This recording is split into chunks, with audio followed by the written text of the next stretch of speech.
नमस्कार दोस्तों, मैं आपका अपना विजेंद्र शर्मा आज फिर हाजिर हूँ लेकर कार्यक्रम लाख टके की बात। तो दोस्तों, आपका और हमारा जो पसंदीदा प्रोग्राम है लाख टके की बात, इसमें आज का जो टॉपिक है वह है कृष्णपाल गुर्जर और महेंद्र प्रताप में घमासान। तो दोस्तों, मैं आपको बता दूं कि सुप्रीम कोर्ट के आदेश पर ये जो अरावली पर्वतमाला है, इसकी गोद में जो एक सुंदर सा गांव बसा हुआ है अनंतपुर, उसमें बड़े पैमाने पर तोड़फोड़ की जा रही है। प्रशासन द्वारा तोड़फोड़ की तैयारी चल रही है और की भी जा रही है। तो दोस्तों, मैं आपको बता दूं, ये जो प्रशासन द्वारा तोड़फोड़ की कार्रवाई की जा रही है, उसके संदर्भ में ये जो गांववासी हैं, उनका कहना है कि ये 1300 साल पुराना गांव है। अंग्रेज़ों के टाइम में इसमें डोरा तय किया गया था। और जब दोस्तों जो फैमिली बढ़ी, उसके बाद में ये जो लोग थे, इनकी जो फैमिलियां हैं, वो इनकी जो अपना कृषि भूमि है उस पर जाकर उन्होंने मकान बना लिए, वहाँ जाकर रहने लग गए।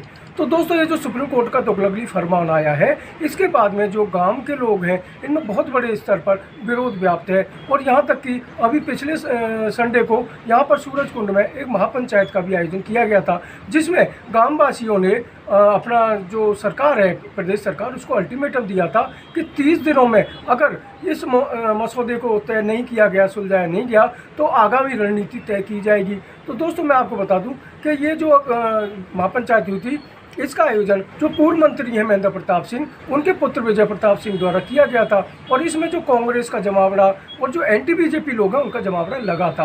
और बीजेपी का इस पर महापंचायत में कोई भी व्यक्ति नहीं पहुंचा था। तो दोस्तों, मैं आपको बता दूं कि जो हमारे केंद्रीय राज्य मंत्री हैं कृष्णपाल गुर्जर, उन्होंने कहा था कि ये जो महापंचायत है, इसमें उनको निमंत्रण नहीं दिया गया था और यह बीजेपी के जो विपक्षी पार्टियां हैं, उनकी महापंचायत थी।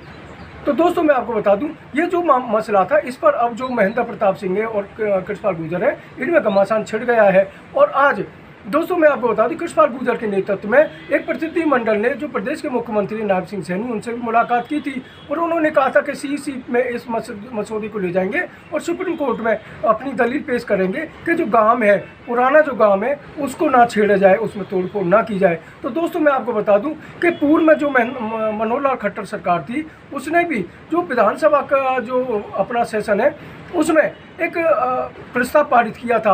और उस प्रस्ताव पर जो हमारे गवर्नर थे, उन्होंने अपनी मोहर लगा दी थी और उसका गजट नोटिफिकेशन हुआ था।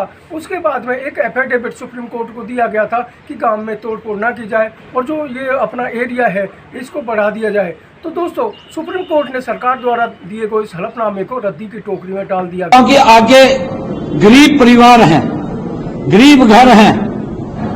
हम माननीय सुप्रीम कोर्ट से ये निवेदन करेंगे उस कमेटी के माध्यम से कि उसके ऊपर थोड़ा विचार किया जाए, क्योंकि गरीब परिवार हैं।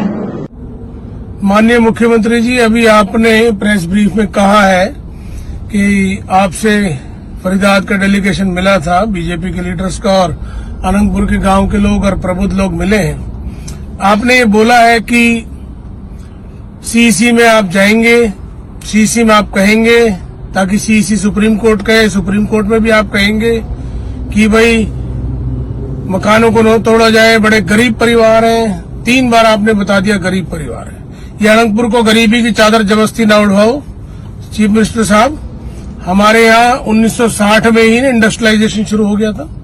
ये जो आप मथुरा रोड पे देख रहे हैं, मेवला और अनंतपुर, इसी की जमीन में इंडस्ट्री शुरू हुई थी। पहले ये डी कंट्रोल एरिया था। थोड़ी सी भौगोलिक जानकारी मेरी आपसे रिक्वेस्ट है, आप ले लीजिए। ये जो प्रतिनिधि मंडल है, ये आपको सारी जानकारी नहीं दे पाया है।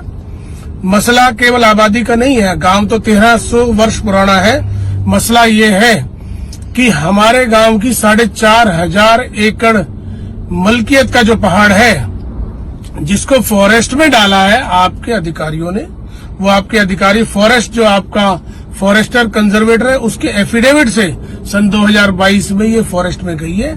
ये मिसलीड किया आपके अधिकारियों ने सुप्रीम कोर्ट को।